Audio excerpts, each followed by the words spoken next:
Welcome legends, it's the first day of the event, Fear of the Dark. And just before I get into today's content, let me just speak a bit about the young gamer that you saw on the intro. His name was Josh, aka the Silver Bullet. He's the reason why I actually started this channel.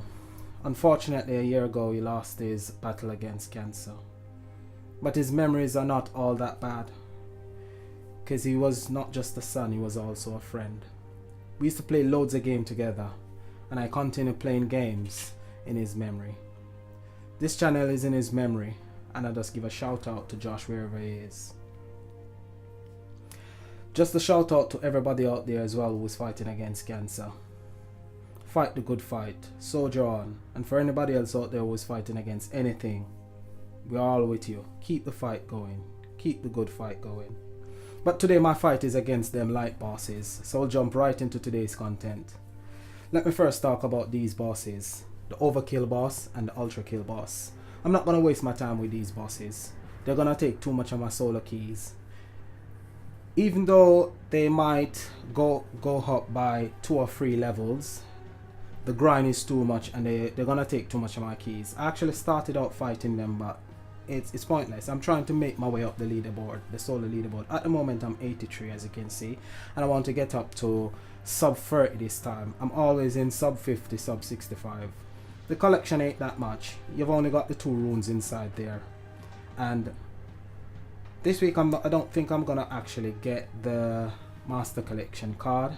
I've already got too much duplicates and I still need 3 runes, so I'm gonna leave that one alone.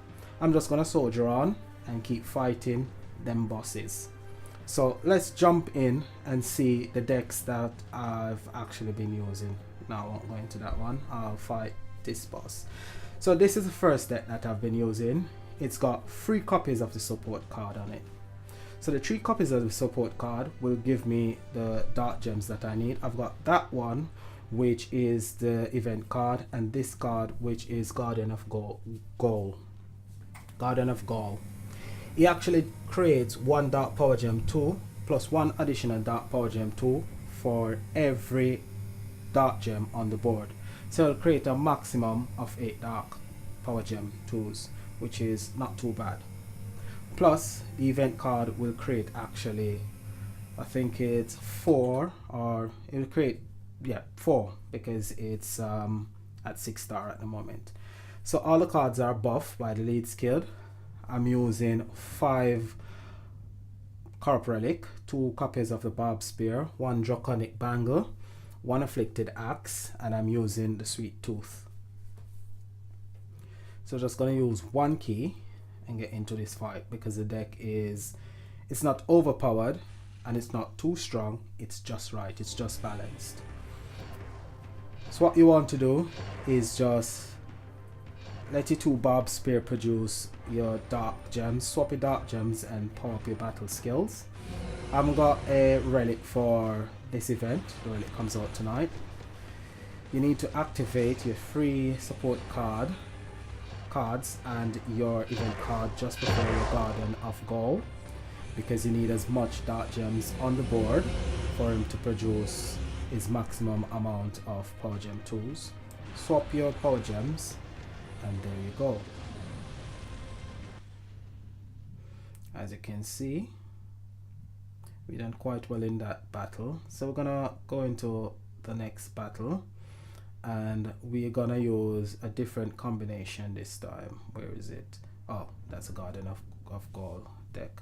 This one has 1 additional card, so I've actually swap out 1 of the support card for this card, and this card is actually a gem destroyer. It's called the Fallen One, and the Fallen One, what he does, he destroy all non-dark gem and attack for 101% of attack. And you know I love my gem destroyer. This was my first gem destroyer I ever had, and it worked really well when my account was quite young. I think when I got this card, it was so the Guardian Gaul, he actually is a gem rainer as well, so his passive is gem raining. So in this case, what you want to do, you want to actually activate the fallen one before the Guardian of Gold. So what I'm gonna do, I'm gonna power up my cards.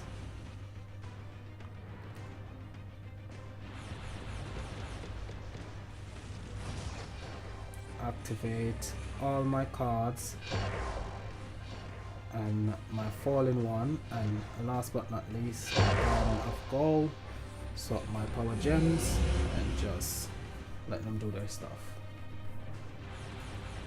And as you can see, we've got a attack boost there, and this attack boost actually comes from my relic, and it's this little baby, my Bob Spear.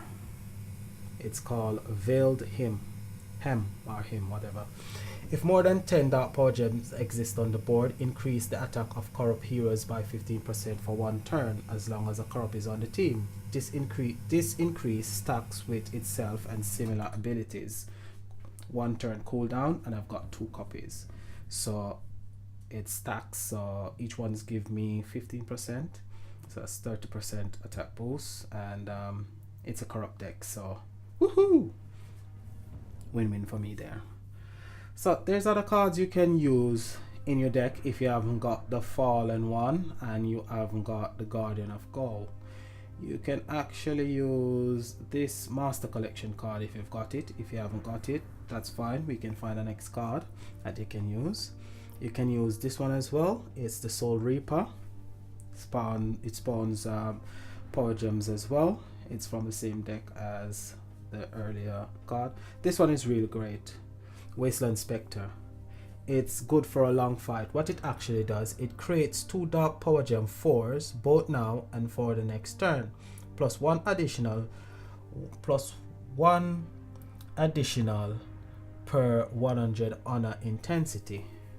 So as the intensity increases, it actually creates more power gem 4s. So for in a long fight, the intensity increases, it increases the amount of gems that it actually produces.